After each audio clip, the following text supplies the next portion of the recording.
The Schedule Plus program was designed to help the user organize and manage time more efficiently for the home or office. To work with appointments, we click Calendar on the Outlook bar. Let's hide the folder list to get a bigger and better view of our calendar items.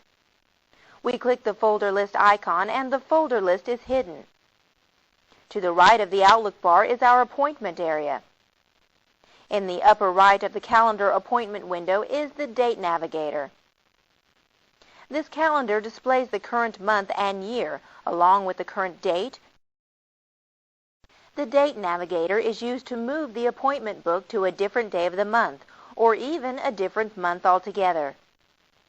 To change our appointment book to a different day, we simply click the date we want to see with the mouse pointer.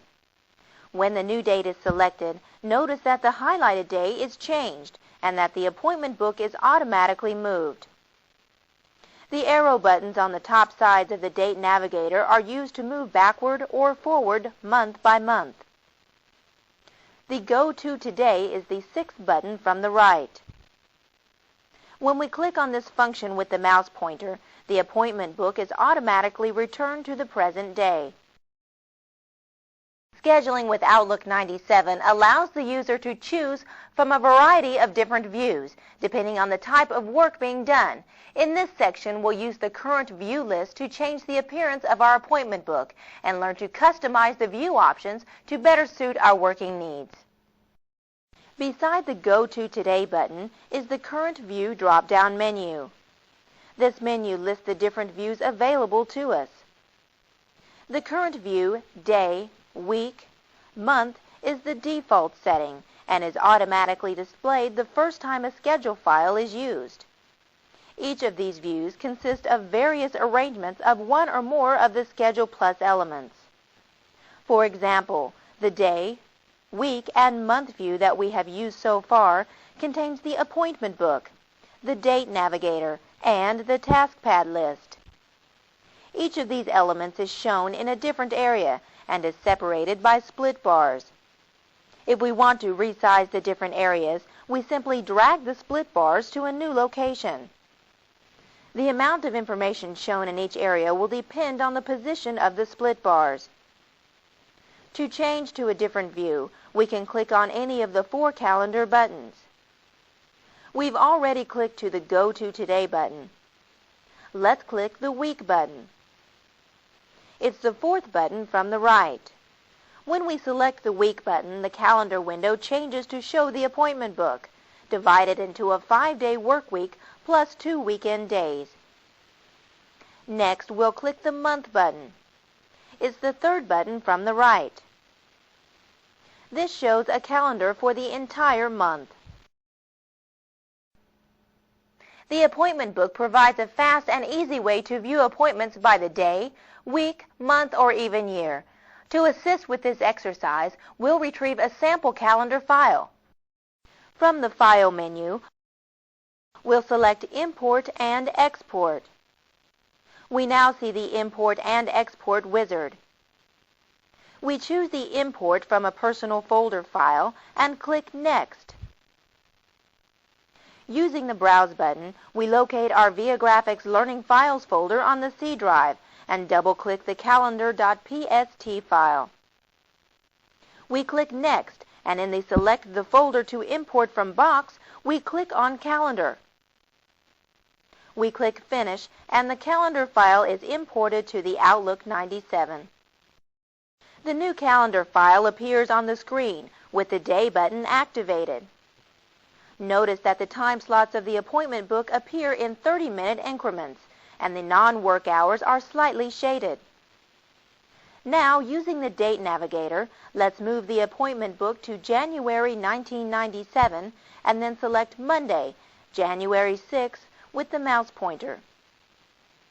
To get a better view of the entire work week, we click on the Week button. Notice that our file already has an appointment set for Wednesday, which is shown by the appointment book.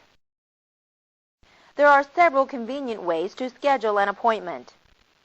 First, let's click on the day we want the appointment to be set for. We'll click on Wednesday, January 1st. One way to schedule an appointment is to click on the New Appointment button from the toolbar. It's the first button from the left. The shortcut keystroke combination for this command is Ctrl+N. The appointment dialog box appears, which will guide us through the variety of available options. With the Appointment tab selected, we see there are several options to choose from. In the subject field, we'll type the description that we want to appear in the time slot on the appointment book. Let's type Meeting with Jim Hayward. Below the subject field is the Location field. Here we'll type the location of the appointment, which is the conference room. Below the subject and location fields are the start and end fields. With these fields, we are able to choose the start and end time of the appointment. We'll leave the date for the first, since this is the day we want the appointment to be on. For the start time, let's use the arrow keys to select 9 a.m. Then for end, we'll use 10:30 a.m. If we wanted to schedule an appointment for all day, which is the hours from midnight to midnight, we could select the All Day Event checkbox. Also in the Appointment tab, we can set a reminder. The reminder is activated with its default setting of 15 minutes. However, we can use the arrow buttons to change how long before the appointment we want the reminder to appear. We can also make Outlook use an audio reminder. We simply click the small speaker button to the right of the reminder option. The Reminder Sound dialog box appears with the location of a WAV file used as the audio reminder. We can use this WAV file or one of our own choosing. We'll use this file, so we click on OK. If we click on the drop-down arrow in the Show Time As field, we can choose the tentative option. This will keep the appointment from appearing as a busy time on the planner. At the bottom of the appointment dialog box, we see a white area for any notes we wish to jot down. The other tab in the appointment dialog box is the Meeting Planner tab. This tab is used to set up a meeting. To set the appointment, we'll click on the Save and Close button, and the new appointment will now appear on the appointment book. However, notice that we mistakenly placed the appointment on a holiday. We won't be at work on this day, so we want to move the appointment to Friday. First, let's click the Week button. Now we click on the appointment, and then drag and drop the appointment to the following Friday. If we have an appointment that occurs on a regular basis, such as a weekly meeting, we can designate it as recurring. When we schedule an appointment as recurring, we only have to enter it once. Scheduling with Outlook 97 will automatically enter all of the future occurrences for us. Let's open the Calendar menu and then choose New Recurring Appointment to access the Appointment Recurrence dialog box. At the top of the dialog box, we see the Appointment Time section. Here we can select the time of the recurring appointment. We'll set the appointment to start at 3 p.m. and to end at 4 p.m. Notice that the duration field changed accordingly. Below the Appointment Time section, we see the Recurrence Pattern section. In this area, we can select when to repeat the appointment and the time interval at which the appointment repeats. First, we'll select Monthly.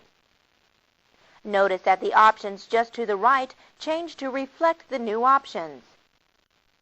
If the meeting were on particular days each month, we would use the top row to select how many days. However, our meeting is on a specific day. We'll click the second option circle and make the necessary changes. In the Range of Recurrence section, we can first select the start of recurring appointment. We'll click the drop-down arrow here to display the Date Navigator. Now we'll move the calendar to February 1997 and select the 7th. We can also specify how many occurrences that will pass before the recurring appointment ends. We can even specify an ending date or have the recurrence to never have an end date. We'll click the End By option and leave it as its default. Finally, to set the appointment, we click on the OK button. At the Recurring Appointment dialog box, we'll enter a subject. We type Employee Evaluations. And in the Location field, we'll type Mr. Fowler's office. Then click on the Save and Close button. With our Date Navigator, we'll scroll the calendar to the first Friday in February. We can see that the appointment is placed on the first Friday every 3 months, starting in February. The final way to insert an appointment is to simply type the appointment information into the appropriate box. Let's return to the month of January and click on Monday the 13th. With the mouse pointer, we'll select the 10 a.m. time slot. To select more than a 30-minute section, we can drag the highlighted area with the mouse pointer. Let's choose the hour from 10 a.m. to 11 a.m. for our appointment. Now we start typing. We'll type Production Meeting. Then click outside of the box to set the appointment. All of the default features, such as a reminder, which is indicated by the bell, will automatically appear. When an appointment reminder appears, it displays the time and date of the appointment in the title bar, as well as the description in the main body. To respond to the reminder, we can choose either Dismiss or Postpone. If we click the Postpone button, we will be reminded again in 5 minutes, or whatever time we change to. For this demonstration, we'll click the Postpone button. In this chapter, we began learning about appointments. We used the calendar and demonstrated how to use the Date Navigator. We also examined the Current View list options. We worked with a sample calendar file and scheduled a new appointment. We learned how to set reminders and finally discussed recurring appointments.